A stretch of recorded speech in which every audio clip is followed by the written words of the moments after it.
I think initially we were drawn to this lifestyle because we seen a pretty picture somewhere. It looked so romantic. And now that we're living this lifestyle, mornings like this remind me of that.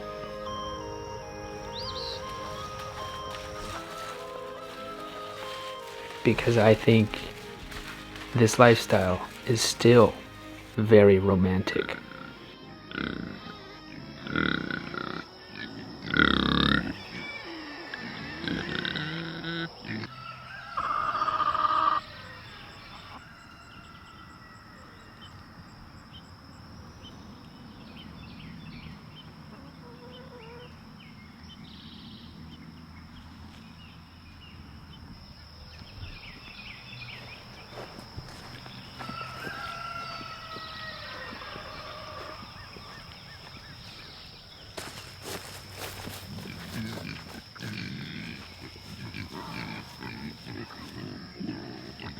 It's these mornings that the fog rolls in and the weather is a little bit misty and it's quiet. Well, except for these pigs. But other than that, this lifestyle is very romantic.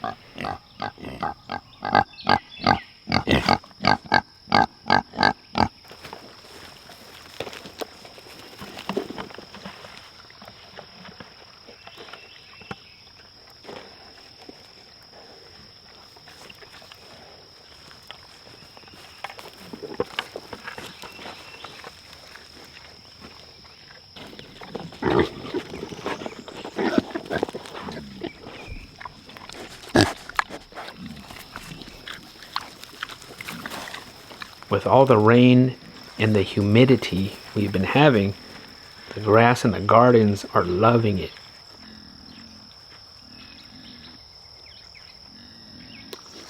Hey, pigs. Hey, pigs.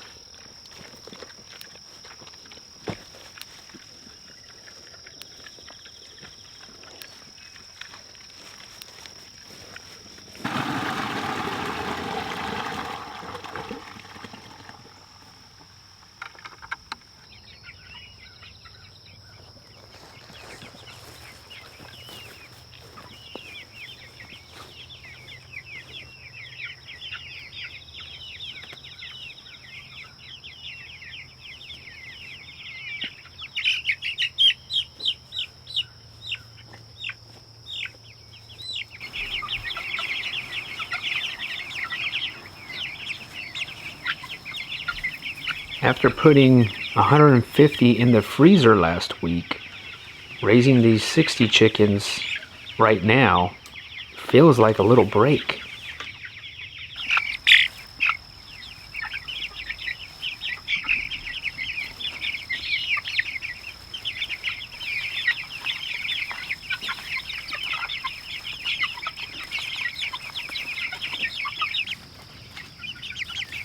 I mean, don't get me wrong, there are many days where it does not feel romantic at all. But you can't have romantic days without those hard days.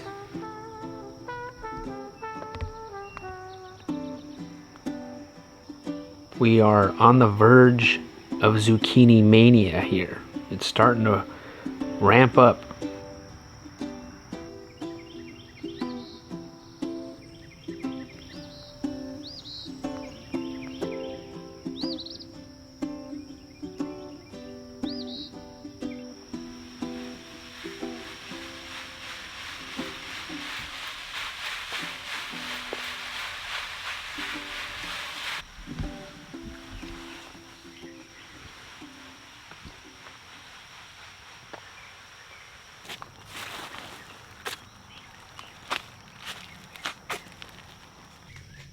Today I am going through all of these beds and cleaning them out. I'm pulling out the weeds. I'm taking out some overgrown leaves and just kind of cleaning up these rows so that way everything will grow much more healthier and And that way we can actually see when we do have some produce. Because right now all of these leaves are just so overgrown. It's really hard to see what you've got in here. It's hard to see when you have bugs and infestation. So if you kind of clean it up a little bit, you're able to see better. So normally I come out here and just collect a couple giant baskets full, like maybe 2 or 3 baskets full. But today, like, these plants need to get out of here. So I'm gonna try and help them hurry up. So anyway, so today's a big cleanup day. So we're gonna have more than 2 or 3 baskets full.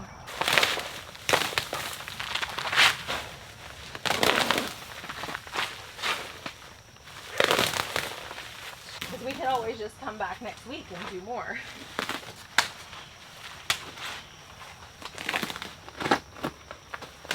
If we did not have this landscape fabric, all of our greenhouse would probably look like this. So even just to pull these weeds, our grasses, is not that bad compared.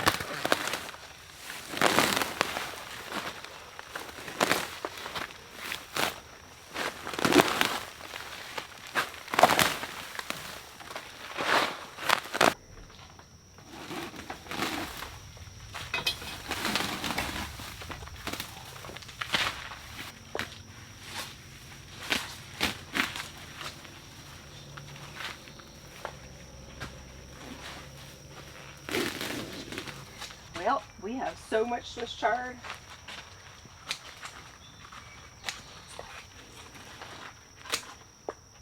All right, well, that sort of looks cleaned up.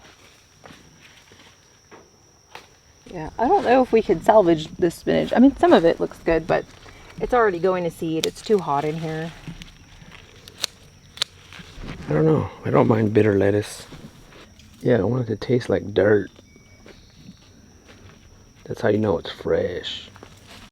When you grow your own food, you realize just how much food you actually eat. One of our goals here is to produce enough food for us and enough food for our animals. I think it just takes time to get there.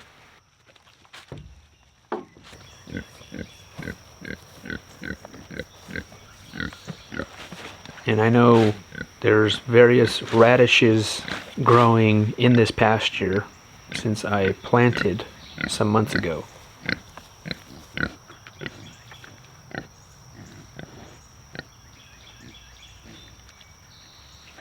There's a tick on my holy basil, which is funny because when I picked it, I was like, there's no bugs.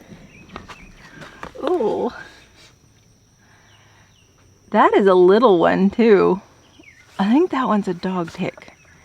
Pretty sure of it.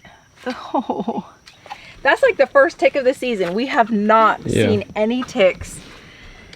I gotta take a picture of it. We have not seen any ticks on our property this year. This fall, we'll have tons.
Zeke, baby.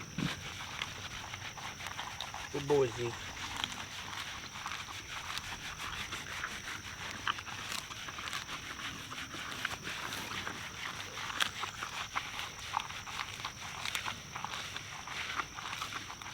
We have somebody coming to pick up some chicken. 2 chicken breasts and a pork fat. Last of our pork fat.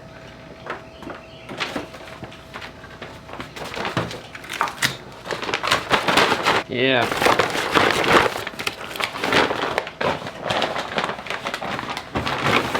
All right, thanks, Amy. Your order's ready for pickup.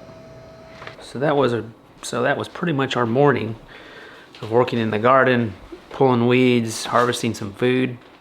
Now we got to put all the food away.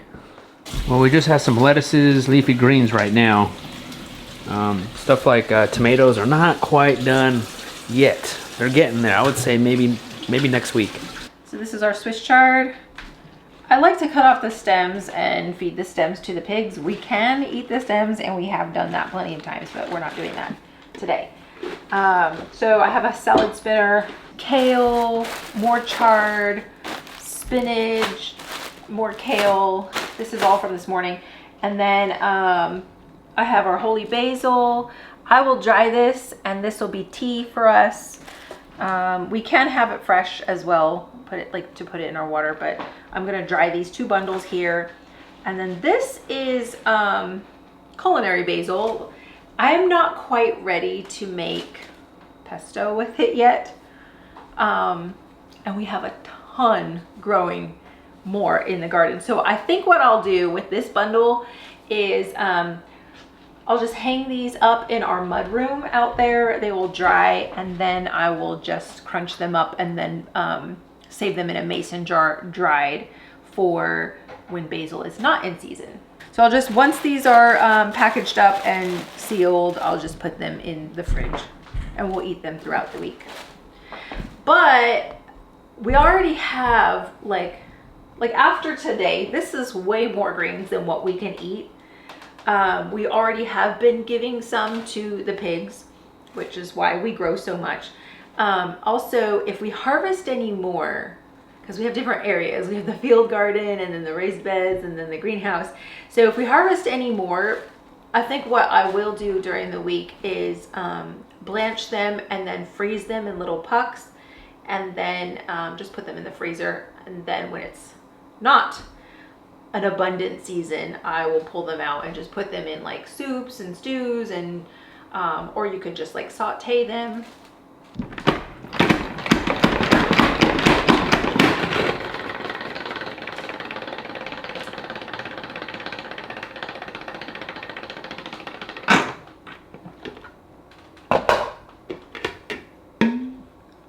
Then we could just dump the water.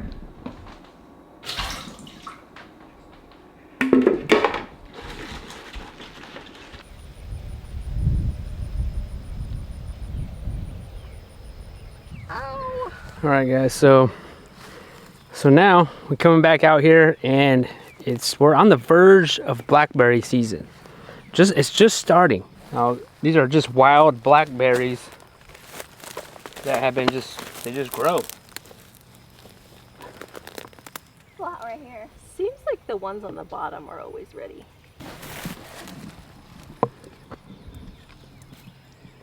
These blackberries have thorns on them. They used to be a lot more than this, but I mowed a lot down. And also just to be able to get in here a little bit more manageable. Trick is you have to go in so carefully, and you can't go in fast and pull out fast because the thorns will back up into your skin. So you kind of have to like plan your move, like this one. So like I'm gonna go in, but I have to be careful for all of this. They'll grab you. Yeah, they'll grab you. And see, I'm already grabbed. It was a pleasant surprise when we moved to North Carolina. That's something that was unexpected. That was something that was unexpected that we would have on our properties. Even our last property and then this one, they're just growing everywhere. Yeah, we did not get any of our wild plums. We have a wild plum tree over there, and it didn't produce at all. It might have been that hail that came through, knocked them all off. So here's some good patches, one here and then 2 more. You hit the little jackpot. The little jackpot, but first when you come across to a blackberry bush, you have to look for snakes first. That's like the first thing I do before I start picking. Okay. Yeah, these ones are huge. I'm gonna eat this one. This one's like ready to pop. Wow, that one was a good one. It's extra fertilized from our pig's poop. Oh, this one I bet you is real good. Oh, there's a big, Way too sour. there's a big juicy That one one was right. the worst one. Mom, hurry up with the bucket. Bring a bucket?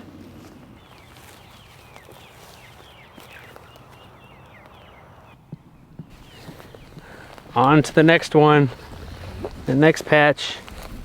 I'm seeing a lot of red ones, which they're not ripe.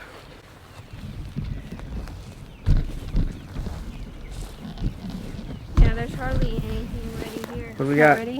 What do we got? Well, That's a good start. this is a good start, considering we didn't think that there was going to be hardly any ready. Yep, you gotta get out here before the birds get out here. And everything else wants to eat these things. So what are we making with that, Lorraine? Probably, we've done blackberry pie, we've done jam, we've done syrup. What else have we done? Like muffins. We've done a lot with this because we will get a couple gallons at the end of summer. By the end of summer, we'll get a couple gallons. Yeah. And sometimes I'll just freeze them if we can't get to them, and then with that I'll turn it into syrup or jam. This is a nasty bush. Next time we should bring like a stick with us so that way we can like hurt them. This one has huge thorns on it. I'm not sure what kind. Like, look at this big old thorn. Oh, wow. That's enough Alright. for today. Let's see, Lorraine. What do we get?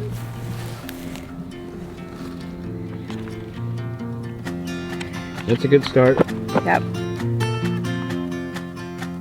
And that's another beautiful day on the homestead.